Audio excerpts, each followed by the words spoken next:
Aishwaryam, self doubt होता है preparation के दौरान जी काफी स्टूडेंट्स जी को, और इस वजह से जी काफी हार्ड वर्किंग टैलेंटेड स्टूडेंट्स भी, मतलब जी वो हार मान जाते हैं, या फिर लड़ते तो रहते हैं, सबको बताते हैं कि जी बहुत अच्छी चल रही है तैयारी, कोई भी पूछता है, जी पेरेंट्स पूछते हैं अच्छी चल रही है तैयारी, जी लेकिन पता वाकई खुद को भी नहीं होता।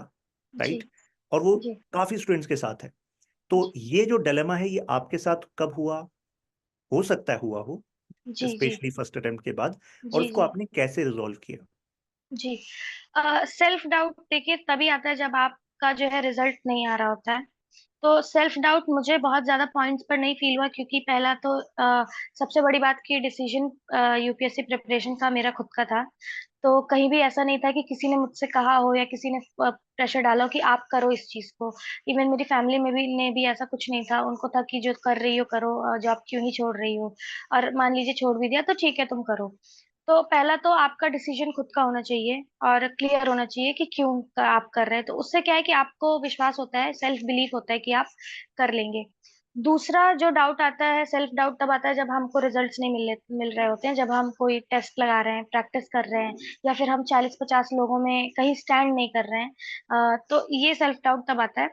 सेल्फ डाउट को हटाने का सबसे जो मतलब मैं कारगर इलाज मानती हूँ, वो मानती हूँ कि आप अपनी प्रिपरेशन जो है बहुत ही मतलब एक सीरीज वाइज करें। कि आप तय करें कि आपको इतनी देर पढ़ना है और इतनी देर के बाद ये टेस्ट देना है। ठीक है। आपको फिर ये टॉपिक पढ़ना है और इस टॉपिक का टेस्ट देना है। अल्टीमेटली जब आपके मार्क्स, क्योंकि आपको एक विजिबल पॉइंटर चाहिए जिससे आपको पता चले कि आपकी प्रिपरेशन सही डायरेक्शन में जा रही है कि नहीं। तो अगर आप सिर्फ पढ़ते रहेंगे तो आपको पता नहीं चलेगा कि आप सही पढ़ रहे हैं कि गलत।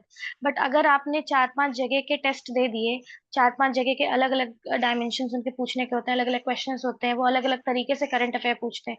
तो जो अगर आपने 4-5 जगह के टेस्ट दे दिए और अगर आप एक डिसेंट स्कोर कर पा रहे हैं, तो आपको पता चल जाएगा कि ठीक है मेरी ये प्रिपरेशन सही है, या फिर मैंने जो सोर्स रेफर किया वो सही है।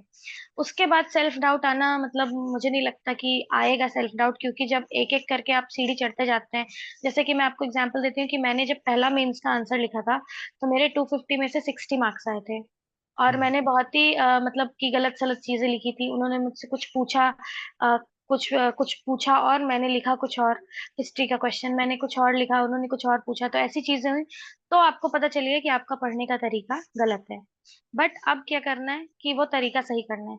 प्रैक्टिस करते करते वो 2 डिजिट के मार्क्स से मेरे लास्ट तक आई थिंक 3 डिजिट में मार्क्स आने लगे थे। तो हम्म। जब ये आप प्रोग्रेस करते हैं तो सेल्फ डाउट आना बहुत ही मुश्किल है, और यही एक है कि आप बहुत ही फोकस्ड और स्ट्रेटेजी वाइज प्रिपरेशन करें।